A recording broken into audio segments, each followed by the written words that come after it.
Good morning. Good morning, Heritage Universalist Unitarian Church. Let's hear some enthusiasm.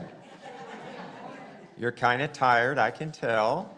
There are a lot of you were here last night for the very well-attended and highly exuberant auction. Thank you to those who were here. Happy Mother's Day. Happy Mother's Day, everyone here, everyone watching on Zoom. My name's Bill Gupta, and I'm the senior minister here at Heritage, and we welcome everyone. This is an inclusive day where we will have all ages and all stages and all levels of excitement and attention and sugared upness and everything else. If you are new to us, we invite you to sign our guest book out in the lobby. And who's our board? Julie? Our board greeter today, a greeter from the Board of Trustees, Julie Kane, board president. There she is. If you have any questions about what's going on at Heritage, talk with Julie or me or Laci after the service. On the back of your order of service are some announcements detailing a few of those things. I mentioned the auction. We last night raised $11,000. Huge thanks go out to Kay Inskeep, John Sandman, all the people who gathered the donations. I'll lift up Becky Matthew in particular on that score.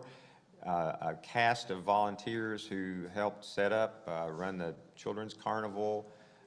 Much fun, much intergenerational fun was had last night, and that's what we're trying to create here, hopefully even today during the service. I want to talk a little bit about next week's service. Next week, please be here because Les, would you stand up?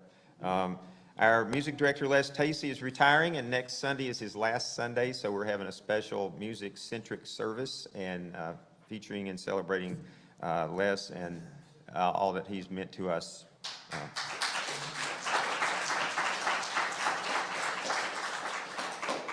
Other important things coming up I want you to know about. There's a couple of town hall meetings scheduled May 28th and May 31st, all in preparation for the annual congregational meeting on Sunday, June 4th.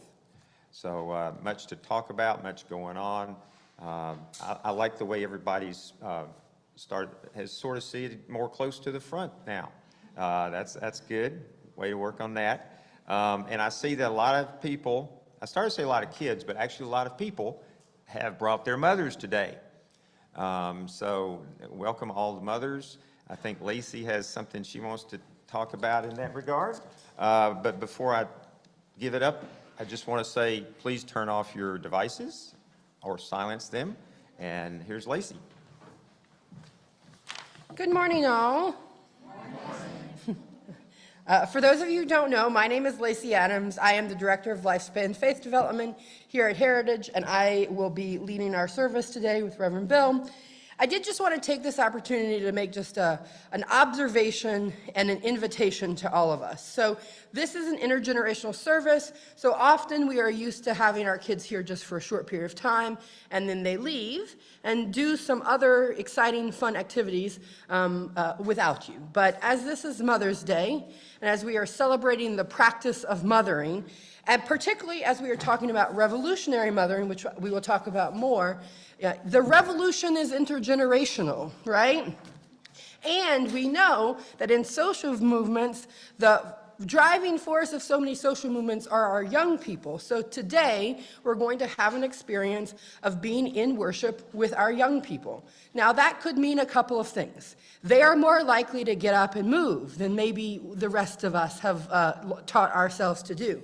So if you need to get up and move, because they are already living in a world in which they have permission to live fully in their bodies. Our young people might also make noise. That's okay. We are perfectly okay with that. Our young people and some of you might actually have questions about the things that you are hearing. So they might be talking to their neighbor, asking questions about what's happening in the course of the service. That's great for them to do. And if you have questions or want to comment to your neighbor, you can also do that in a, kind of whispered tone. But so noise, movement, fun, frivolity. These are all things that are worship that are welcome and invited into our space. So as we invite us to create a space for our kids to do that, you are also invited to be fully present in this space. So with that, we're going to sound the bell and move towards the rest of our worship service today.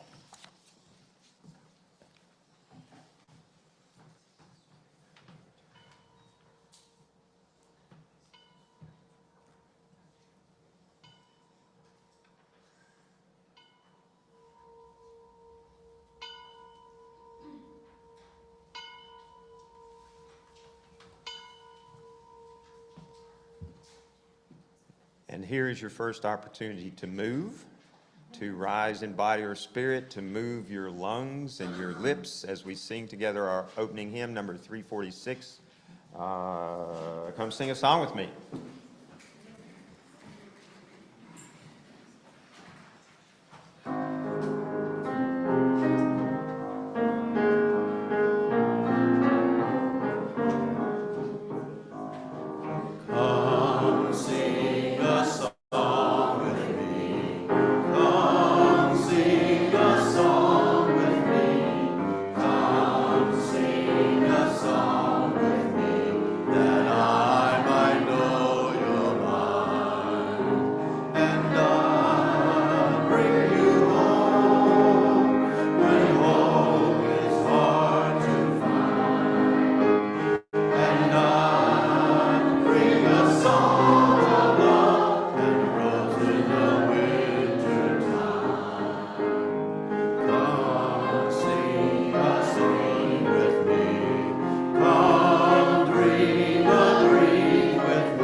By this covenant, we affirm that love is the spirit of this church, the quest for truth is its sacrament, and service is its prayer, to dwell together in peace, to seek knowledge and freedom, to serve humankind in fellowship, to the end that all souls shall grow into harmony with the divine.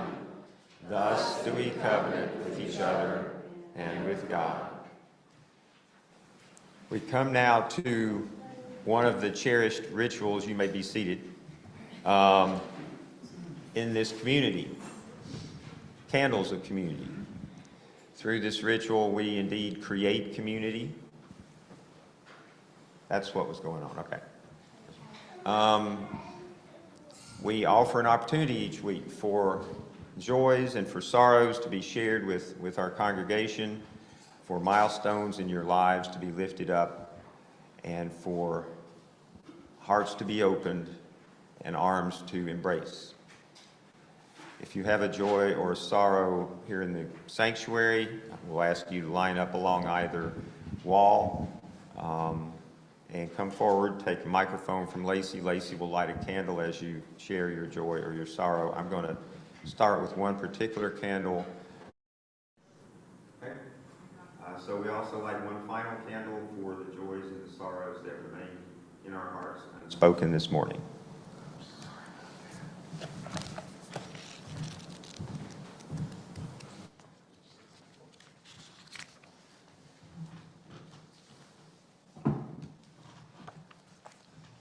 Here's a reading from the book Undrowned, Black Feminist Lessons from Marine Mammals by Alexis Pauline Gumbs. It's about the concept of other mothering, which is something we've already heard some people lifting up this morning during Candles of Community.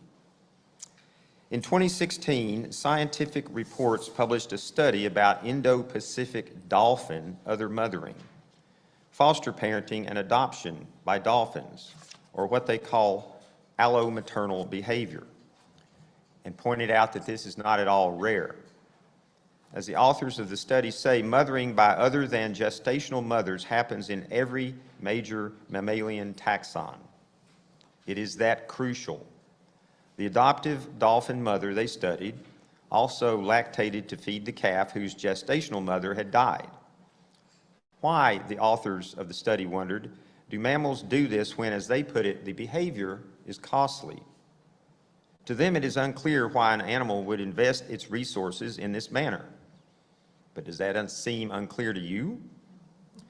Who here has not been mothered by someone genetically and socially distant from your birth situation at some necessary time in your life? And if you have ever shared something, taught someone, shared a responsibility for someone's wellness, for even a part of their journey, how would you measure what you gained from that potentially costly behavior? We call it love. And the so-called interpersonal is as political as the interspecies.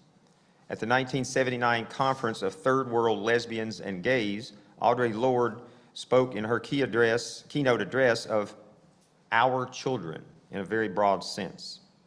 And the Third World Lesbian Caucus at that conference made it much more explicit in a statement that read, all Third World lesbians share in the responsibility for the care and nurturing of the children of individual lesbians of color.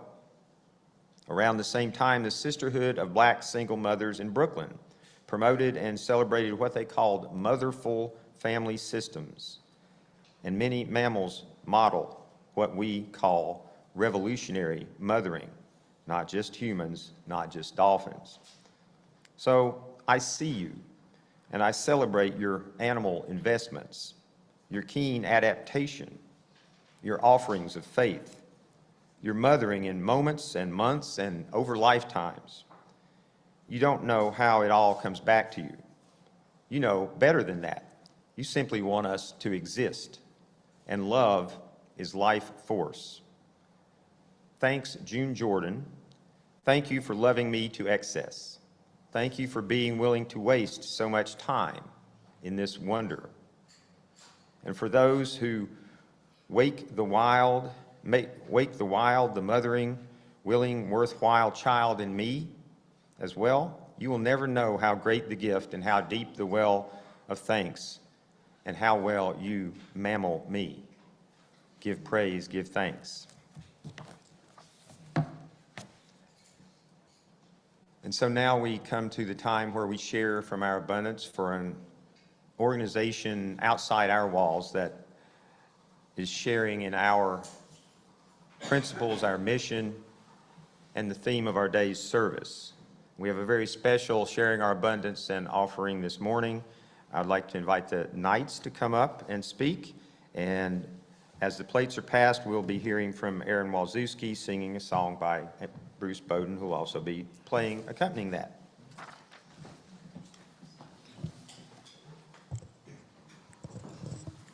Good morning. Good morning, William. I'm William Knight, and I'm 10 years old. I'm Laura Knight, and I'm not going to tell you how old I am, but I may or may not be about the same age as Aaron.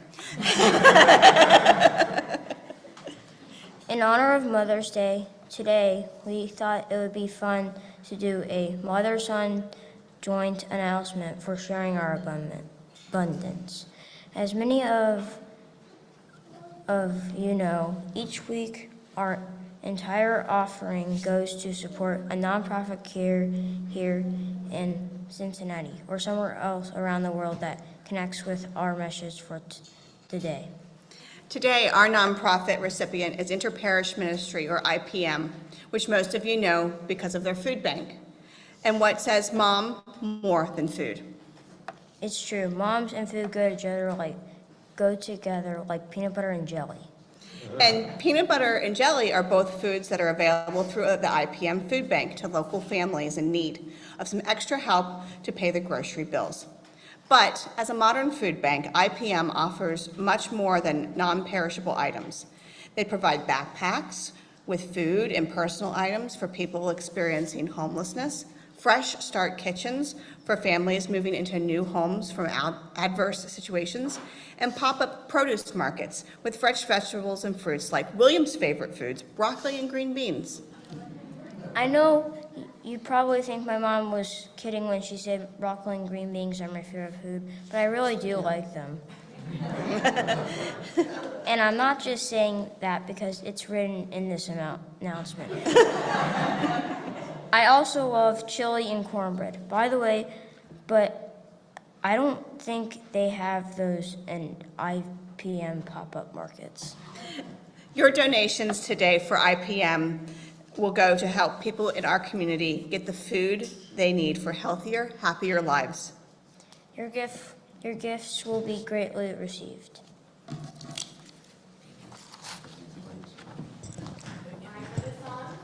I need everybody's help with snaps for the super mothers.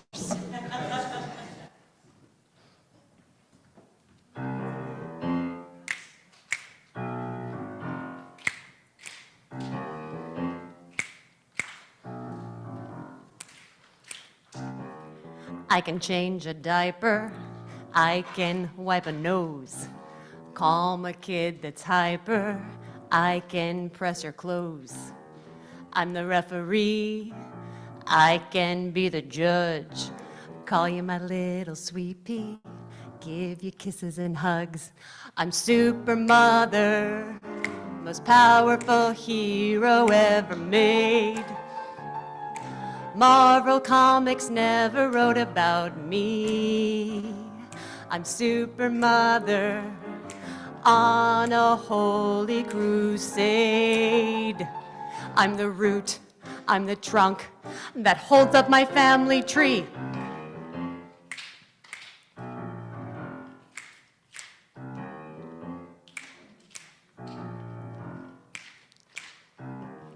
I can preach a sermon, lead you in a prayer. I can find the vermin hiding in your hair. I know how to be gentle. I know how to be tough. I can be sentimental. I can call your bluff. I'm super mother, most powerful hero ever made. Superman should crown me with his cape. I'm super mother on a holy crusade. Childcare was the one dilemma Superman couldn't escape.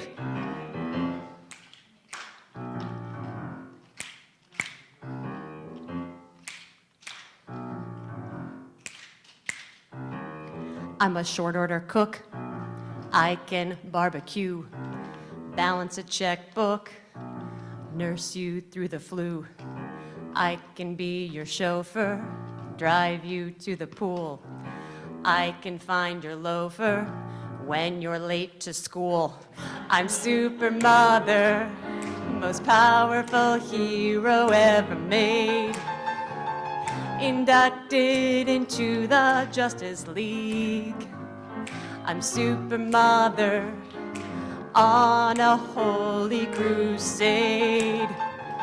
I can work 24/7 and never, ever suffer from fatigue.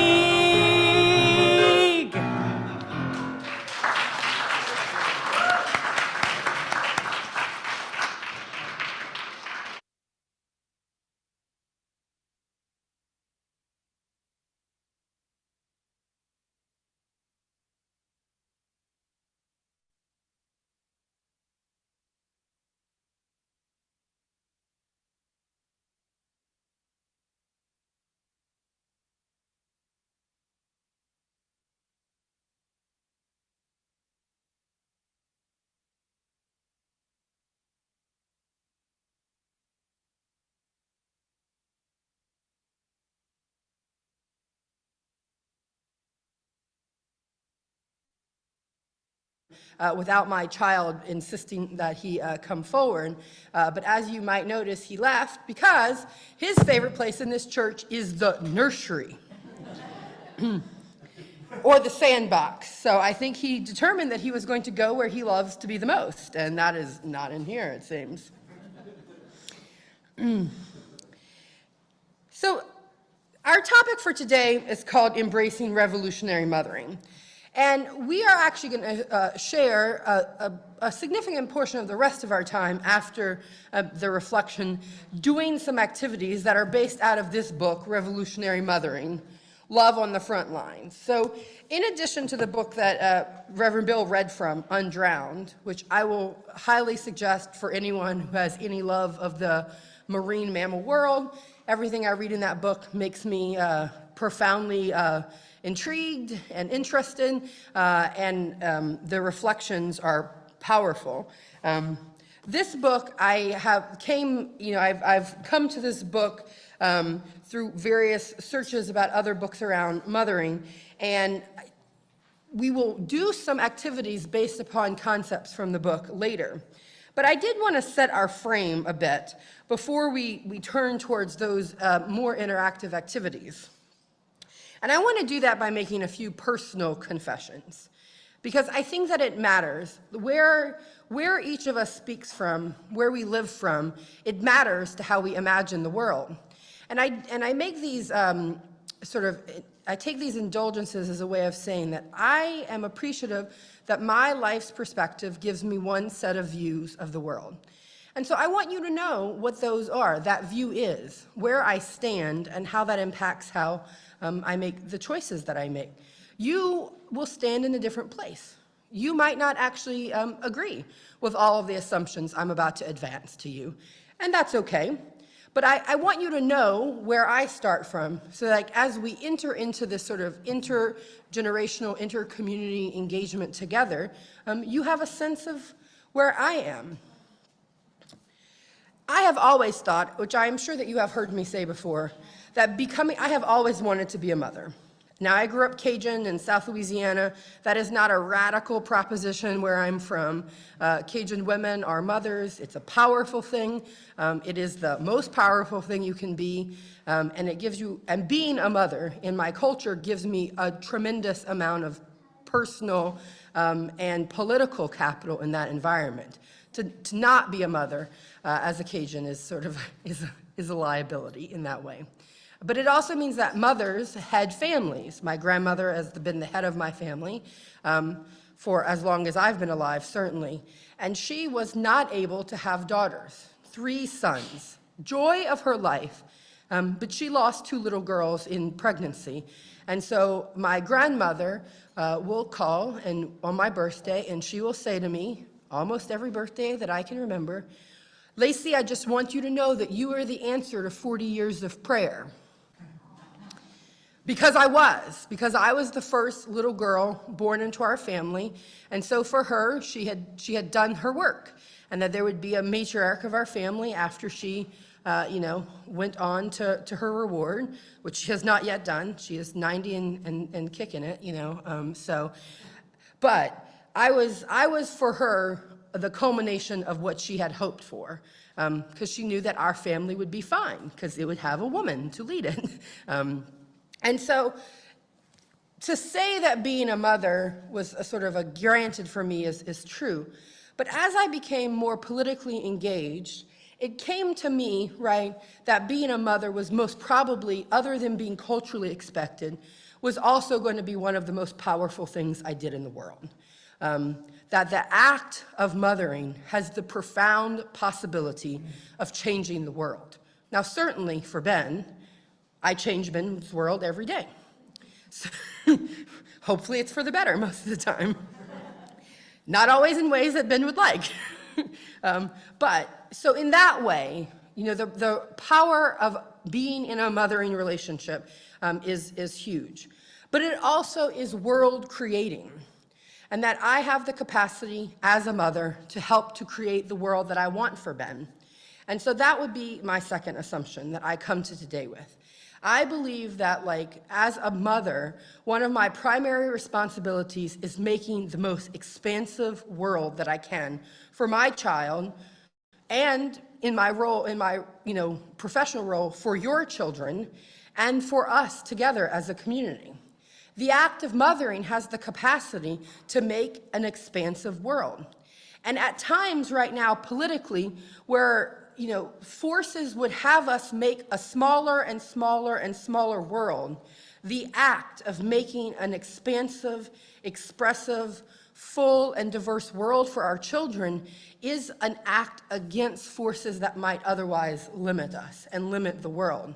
So in that way, the simple, on some level, commitment to make the biggest, happiest world for our children is also a political act that helps us to make the world better for everyone in it. So in that way, mothering has revolutionary potential. Now, the mothers in this book get that. This book, I will say, is a compilation of essays from a great many marginalized mothers, single mothers, queer mothers, mothers of color, mothers that come out of poverty. And so they believe that their experiences of mothering at the margins has revolutionary potential.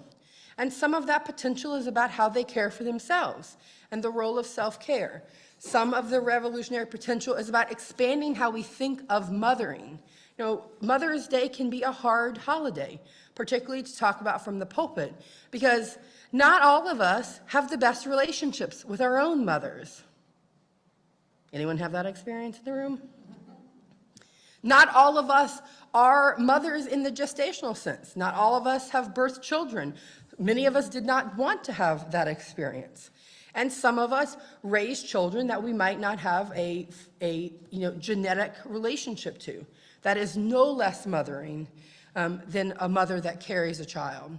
And so to be in an environment where we sort of celebrate mothers, it can sometimes be, it can come with a sense of sadness if we think of mothering as exclusionary. But the mothers in this book believe that the act of mothering is an act of care.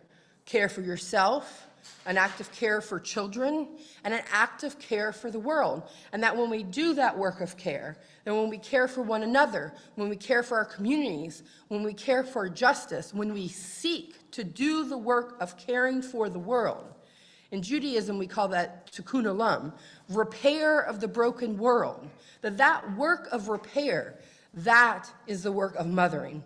And we do that work regardless of our gender, how many gestational children we might have, regardless of the genetic connection we might have to any children at all, that work of repair, it is all of our work. And the work of mothering is all of our work.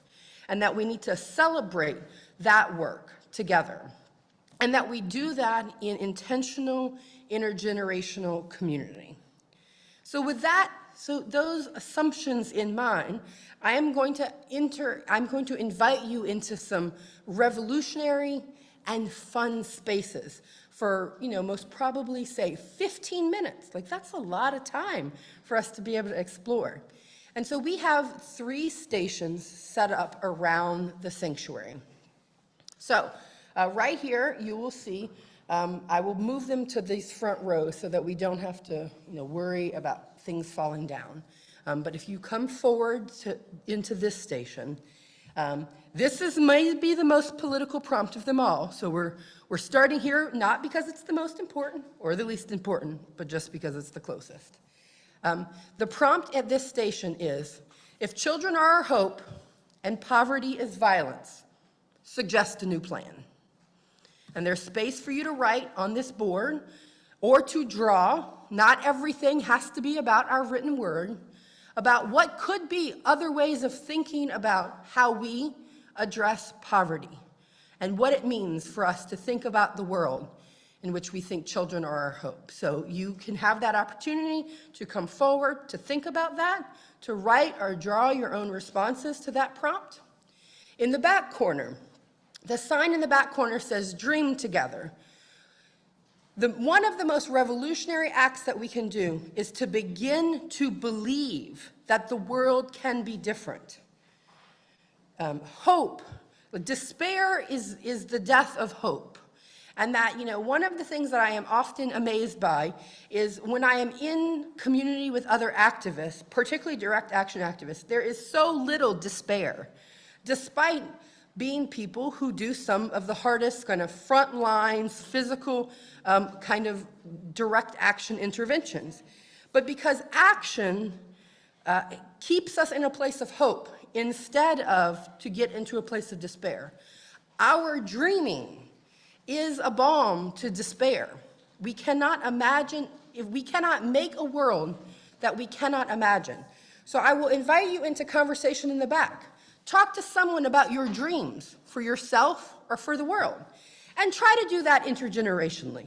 Our kids might be willing to engage in some of that conversation with you, or they might not. You'll see. But we are an intergenerational community. And when we say intergenerational, that doesn't just mean like between you and a child. That's one form of intergenerational. But we are actually a number of generations in our midst together here. And so try to connect with someone who you have not talked to that might be a different age of you, and dream together, because that act of collaborative dreaming is a way that we inspire hope in each other and that we can start to see the world in a broader way.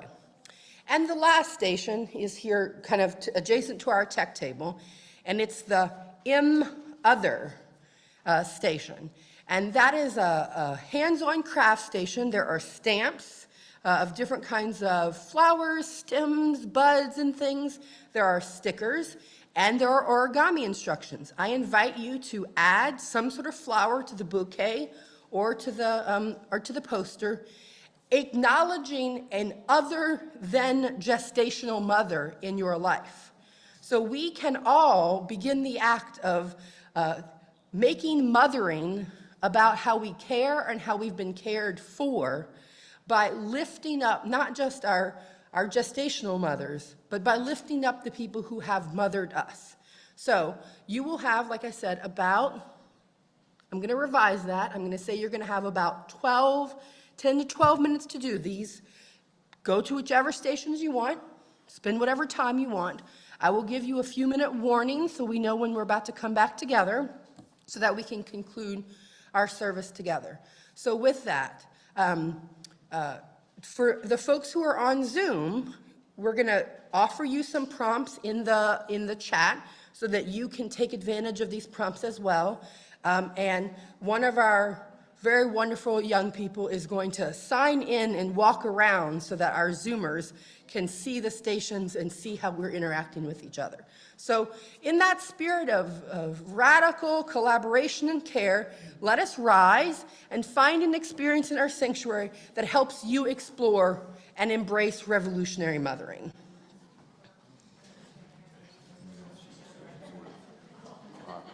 Yes.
This is the 2-minute warning. 2-minute warning. If you hear me, raise 2 fingers. If you hear me, raise 2 fingers. Thank you. This is the 2-minute warning.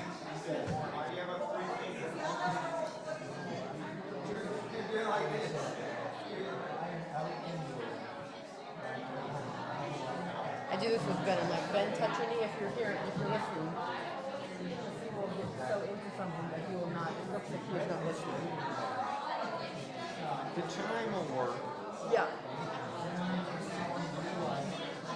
It'll shut the adults up pretty quick, and then the children will start lowering their volume. They're stealing from the plate now. Accidentally.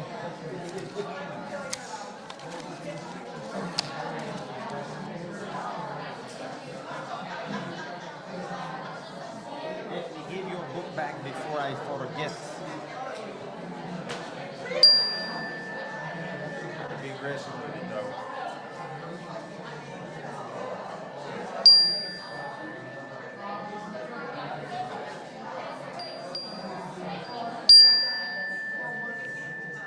Third time's a charm, right? All right, everyone. Let us move back to our chairs. We are shortly going to move into a closing hymn, but I realized that there was a short video that was supposed to go first before we went into our breakouts that I did not include.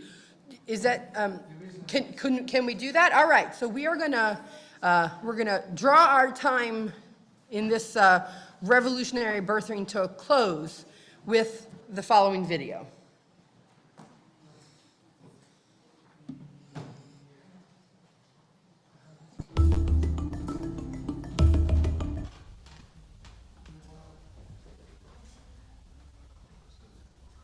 When 3 feet of sunshine, missing 2 front teeth, asked me why do we need revolution, all I had was a grenade in my mouth. I held him for a while and watched him draw clouds and trees and ladybugs and a house filled with everybody he loves. When was the last time we put to image what we thought the world should be? When did it become enough to know how to promptly explode? I said to him he was much better equipped to figure out the revolution than his mama. That if I don't, he's got to disarm this bomb and throw it out the window. Because the revolution is not about self-defense.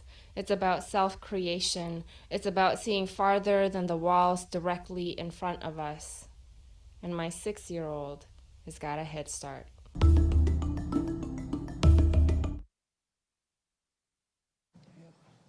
Let us join together in singing our hymn, Comfort Me. The words are on the screen. Let's rise.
ahead and be seated.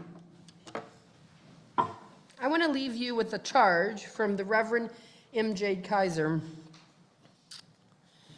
Love your friends. Love your people. Love collectively. Love justice. Love truth. Love your body. Love the soul and the air and the water. Love wisdom. Love the earthy, creaturely, planetary. Love queerly. Love vulnerably. Love deep. Love by respecting boundaries. Love by growing. Love through risk. Love through solidarity. Love through mutual aid and redistribution. Love by listening. Love by paying attention. Love by holding accountable and living accountably. Love strangers. Love by encouraging. Love generously.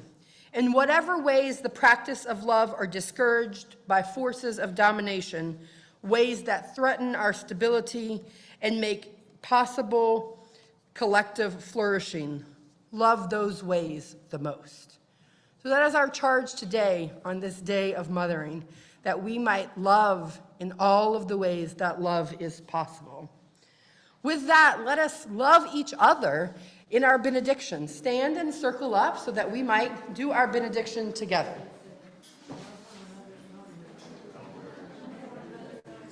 I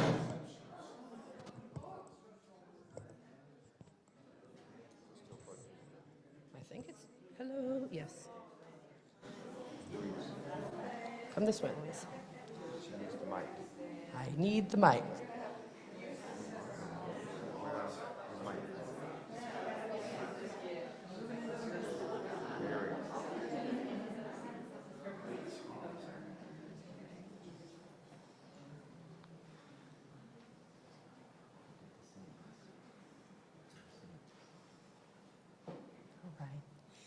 May the Spirit of life, that each of us possesses, flow from one to the other. May it stay with us. And bring us peace and harmony. Until we meet again. Amen.